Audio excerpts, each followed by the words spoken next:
फिर नमस्कार आप सभी दोस्तों का एक बार फिर से मैं अपने YouTube चैनल पर तहे दिल से स्वागत करता हूं। तो आइए दोस्तों हम लोग स्टार्ट करते हैं आज का क्वेश्चन। आज का वीडियो का पहला क्वेश्चन। जो व्यक्ति पहली बार वीडियो को देख रहे हैं तो चैनल को सब्सक्राइब करके बेल आइकन को दबा दीजिए ताकि आपको नोटिफिकेशन मिल जाए जब आपको मैं नया वीडियो अपलोड करूँगा तब। तो आइए स्टार्ट करते हैं आज का पहला क्वेश्चन। तो तैयार हो जाइए।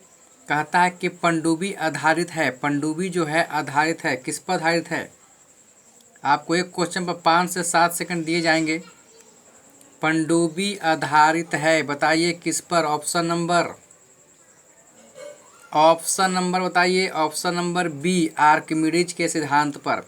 पनडुब्बी जो आधारित है आर्किमिडीज के सिद्धांत पर आधारित है। आते हैं अगला क्वेश्चन। तो चलिए अगला क्वेश्चन देखते हैं कि समुद्र में तैरना नदी की अपेक्षा आसान है क्योंकि। समुद्र में तैरना नदी की अपेक्षा आसान है क्योंकि, बताइए बताइए। समुद्र में तैरना नदी की अपेक्षा आसान है क्योंकि। ऑप्शन नंबर डी, समुद्र के पानी का जो घनत्व है ना, घनत्व के कारण आपको ये सब होता है। तो कहता है कि समुद्र के पानी का घनत्व, ऑप्शन नंबर डी, नदी की पानी से क्या है, अधिक होता है। समुद्र के पानी का जो घनत्व है नदी के पानी से अधिक होता है, इसलिए समुद्र में तैरना नदी की अपेक्षा आसान होता है। Option number D D. आते हैं नेक्स्ट क्वेश्चन। चलिए अगला क्वेश्चन स्टार्ट करते हैं। तरंग अपस्रव कही जाती है, अपस्रव कही जाती है जब उसकी आवृत्ति हो। तरंग अवस्रव, अपस्रव मतलब होता है कि आपको तरंग को आप सुन नहीं सकते हैं, जो सुनाई नहीं देता है। तो तरंग अपस्रव कही जाती है जब उसकी आवृत्ति हो। फटाक से ऑप्शन पढ़िए। तरंग अपस्रव कही जाती है जब उसकी आवृत्ति हो, बताइए। ऑप्शन नंबर डी, 20 हर्ट्ज से कम होगा तब। अगर 20 हर्ट्ज से कम होगा तो तरंग क्या कहलाएगा, अपस्रव कहलाएगा। अगर 20 से 20,000 हर्ट्ज के बीच में होगा तो स्रव कहलाएगा। और अगर 20,000 से ज़्यादा हर्ट्ज का रहेगा तो आपको प्रास्रव कहेगा। तो जो मनुष्य लोग होते हैं वो 20 से 20,000 हर्ट्ज के बीच सुनते हैं, अपस्रव सुनाई नहीं देता है। और जो प्रास्रव होता है जो 20,000 हर्ट्ज से ज़्यादा होता है वो कुत्ता, चमगादड़ ये सब सुनता है, मनुष्य नहीं। तो ऑप्शन नंबर क्या होगा, डी होगा इस क्वेश्चन का, 20 हर्ट्ज से कम। अगला क्वेश्चन कहता है कि यदि तरंग की लंबाई का मान आधा कर दिया जाए तो ध्वनि का वेग क्या होगा। यदि तरंग की लंबाई का मान आधा कर दिया जाए तो ध्वनि का वेग क्या होगा। यदि तरंग की लंबाई का मान आधा कर दिया जाए तो ध्वनि का वेग क्या होगा, आधा हो जाएगा। ऑप्शन नंबर ए, आधा हो जाएगा। ऑप्शन नंबर ए। आते हैं अगला क्वेश्चन।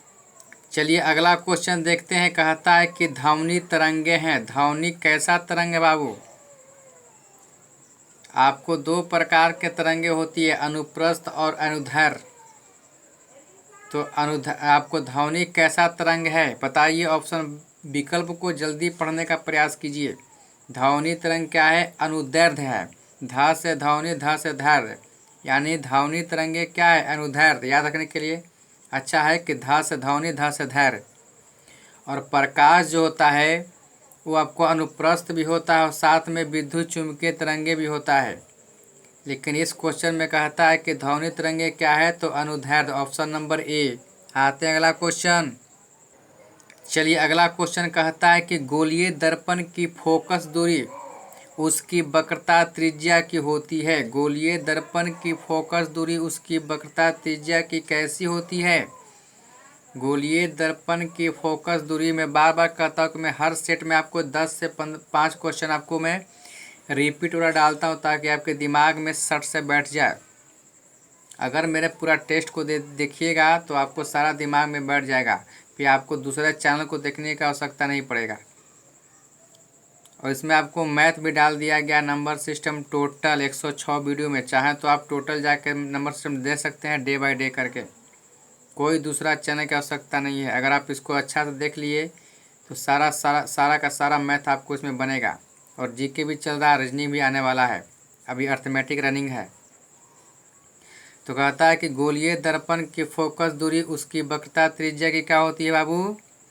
बताया था ना कि फोकस दूरी यानी एफ है, अब वक्रता त्रिज्या मतलब आर, तो एफ बराबर क्या होता है r/2, यानी वक्रता त्रिज्या की आधा होता है फोकस दूरी। ऑप्शन नंबर क्या होगा? ए होगा। आते हैं अगला क्वेश्चन। चलिए ये रहा आपका अगला क्वेश्चन। उत्तल दर्पण द्वारा बना प्रतिबिंब होता है। उत्तल दर्पण द्वारा बना प्रतिबिंब कैसा होता है? उत्तल दर्पण द्वारा बना प्रतिबिंब होता है कैसा? बताइए, उत्तल दर्पण में कैसा प्रतिबिंब बनता है?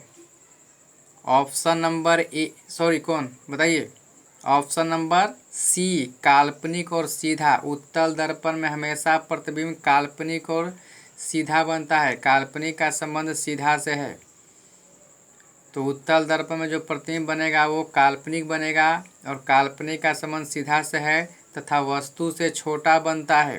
तो ऑप्शन नंबर क्या आ जाएगा? सी।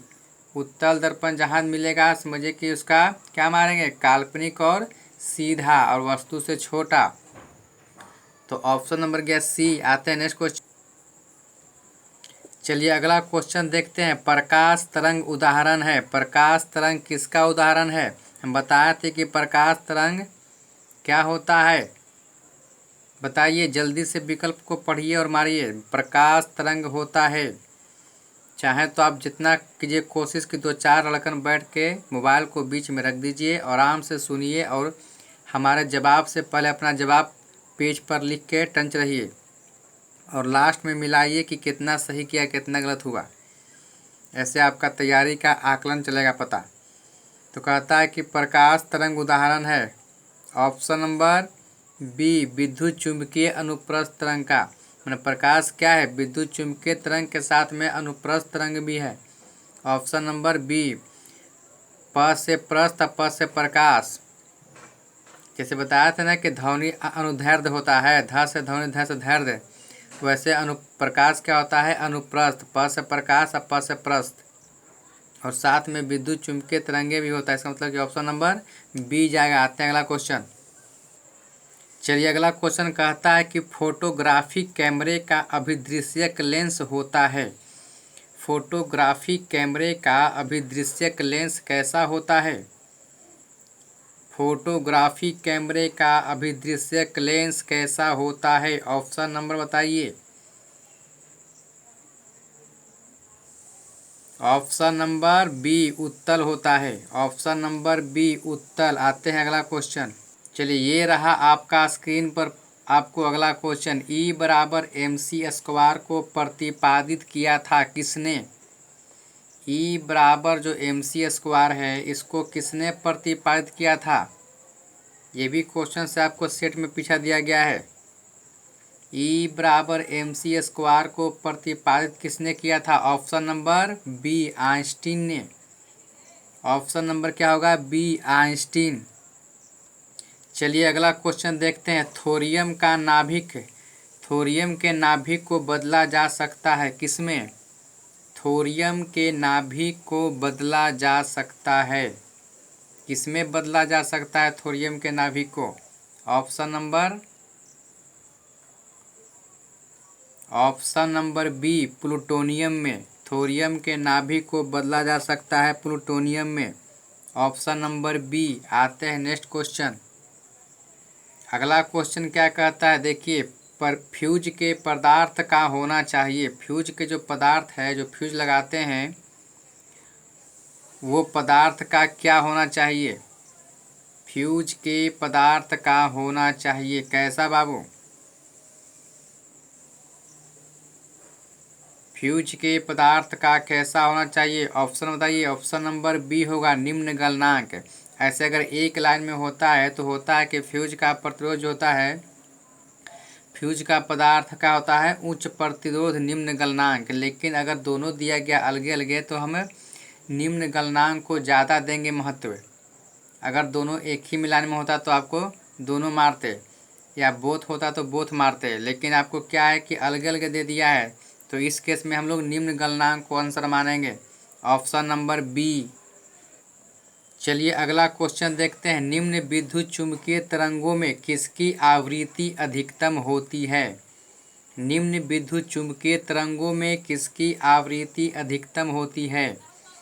निम्न विद्युत चुम्बकीय तरंगों में किसकी आवृत्ति अधिकतम होती है? ऑप्शन नंबर बी, गामा किरणें की। और जानते हैं कि गामा किरणें का वेधन क्षमता भी बहुत अधिक होता है, तो ऑप्शन क्या जाएगा इस क्वेश्चन में? ऑप्शन नंबर बी, गामा किरण। आते हैं अगला क्वेश्चन। अगला क्वेश्चन आपके स्क्रीन पर आ गया है। ऊर्जा का क्षय मतलब कि हानि कम होता है किसमें? ऊर्जा का क्षय यानी हानि किसमें होता है कम? बताइए। ऊर्जा का क्षय यानी हानि कम होता है किसमें? ऑप्शन नंबर बताइए। पहला दिश धारा मतलब कि एसी, प्रत्याधारा मतलब कि डीसी। बताइए कौन? बताइए ऑप्शन नंबर ए, दिष्ट धारा में ऊर्जा का क्षय कम होता है। ऑप्शन नंबर ए, ऑप्शन नंबर ए। आते हैं अगला क्वेश्चन। ट्रांसफॉर्मर किस सिद्धांत पर आधारित है? ट्रांसफॉर्मर जो है किस सिद्धांत पर आधारित है? बताइए, ट्रांसफॉर्मर किस सिद्धांत पर आधारित है? ऑप्शन नंबर ए, विद्युत चुम्बकीय प्रेरण के सिद्धांत पर। विद्युत चुम्बकीय प्रेरण, न कि चुम्बकीय प्रेरण, विद्युत चुम्बकीय प्रेरण यानी ऑप्शन नंबर ए। आते हैं अगला क्वेश्चन। अगला क्वेश्चन देखिए, कहता है कि घरेलू प्रकाश के लिए, जो घर में प्रकाश के लिए प्रयोग करते हैं, तो कहता है कि घरेलू प्रकाश के लिए प्रयुक्त लैंप किस क्रम में जोड़े जाते हैं?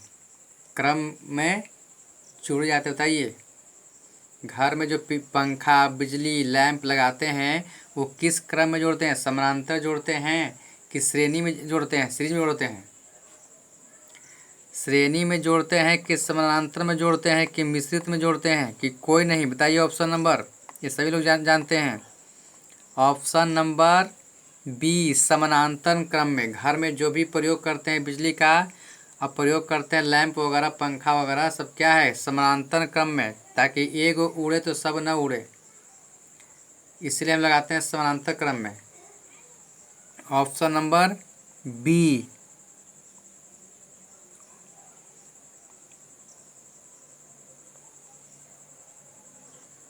तो ऑप्शन नंबर कौन होगा? बी, समानांतर क्रम। आगे आता है अगला क्वेश्चन। चलिए अगला क्वेश्चन कहता है कि ऊष्मा यानी हीट किस प्रक्रिया से सर्वाधिक तीव्र यानी सबसे तेज तीव्र गति से स्थानांतरित होती है, मतलब कि एक स्थान से दूसरे स्थान जाती है। ऊष्मा किस प्रक्रिया से सर्वाधिक तीव्र गति से स्थानांतरित होती है? बताइए।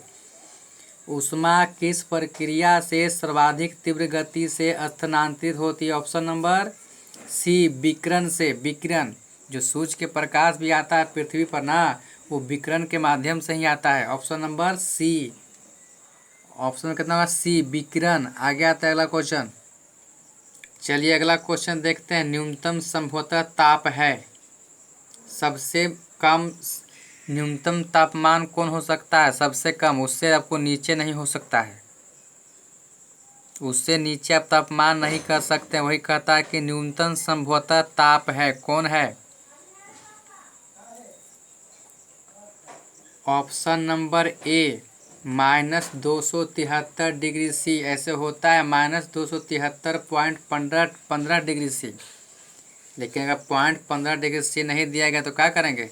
-273 डिग्री सी मारेंगे। ऑप्शन नंबर ए, ऑप्शन नंबर ए। आगे आते हैं। चलिए अगला क्वेश्चन देखते हैं। यदि वायुमंडल न होती तो दिन की अवधि क्या होती? यदि वायुमंडल न होती तो दिन की अवधि जो समय क्या होती? यदि वायुमंडल न होती तो दिन की अवधि कम होती। ऑप्शन नंबर ए, कम होती। आगे आते हैं अगला क्वेश्चन। चलिए अगला क्वेश्चन कहता है कि सूर्य ग्रहण के समय सूर्य का कौन सा भाग दिखाई देता है। सूर्य ग्रहण के समय सूर्य का कौन सा भाग दिखाई देता है, बताइए। सभी जानते हैं इसको। ऑप्शन नंबर बताइए। Option number B, corona.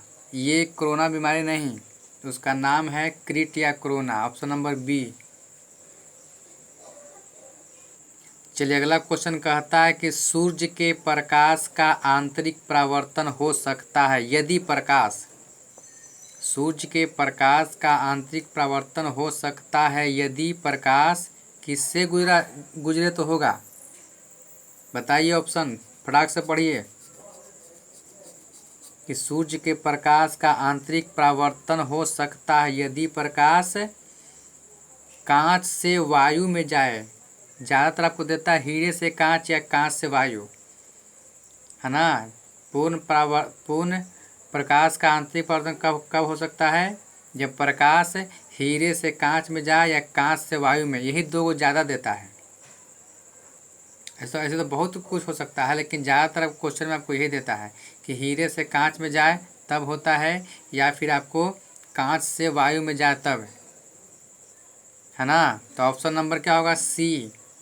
इस क्वेश्चन में आंसर क्या होगा, सी होगा, कांच से वायु में जाए तब। चलिए अगला क्वेश्चन कहता है कि निम्न में किसका अपवर्तनांक सर्वाधिक होता है।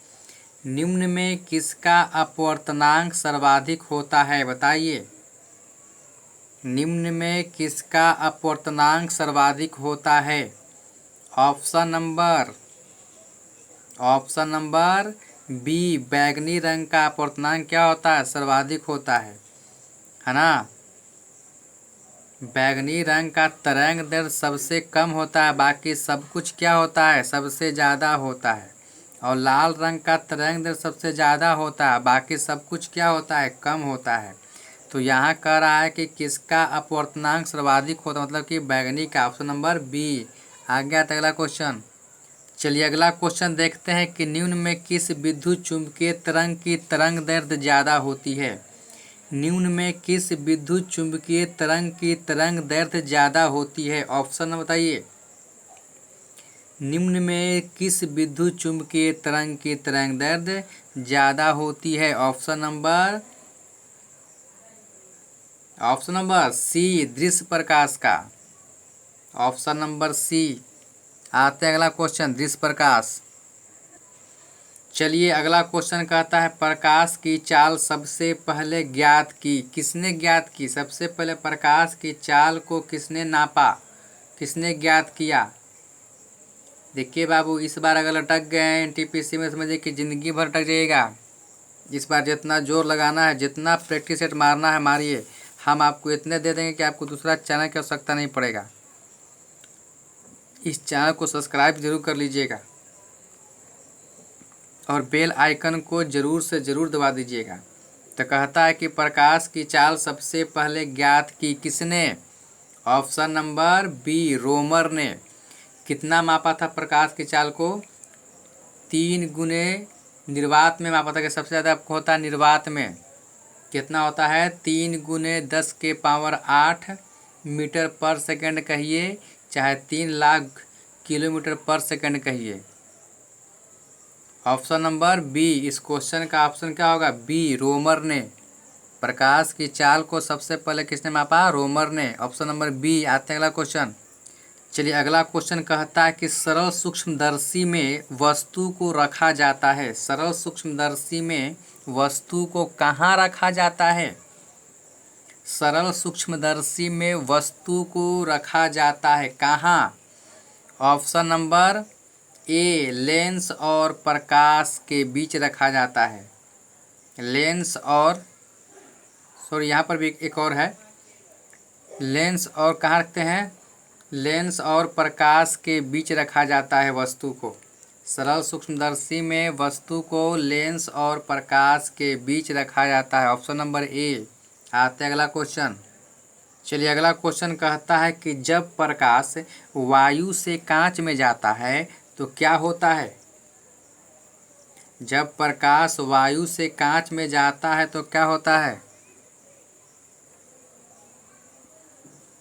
बताइए। ऑप्शन नंबर बी, तरंग दैर्ध्य घटती है। जब प्रकाश एक माध्यम से दूसरे माध्यम में जाती है तो प्रकाश का तरंग क्या होता है? घटता है। Option number B. आते हैं अगला क्वेश्चन। चलिए अगला क्वेश्चन देखते हैं। पूर्ण आंतरिक परावर्तन होता है जब प्रकाश जाता है। ऐसा क्वेश्चन हम लोग पढ़ चुके हैं पीछे। पूर्ण आंतरिक परावर्तन होता है जब प्रकाश जाता है। ये आपको सेट का आखिरी क्वेश्चन है। बताइए, बताया था आपको ना कि 2 को ज़्यादा मिलेगा। याद कीजिए।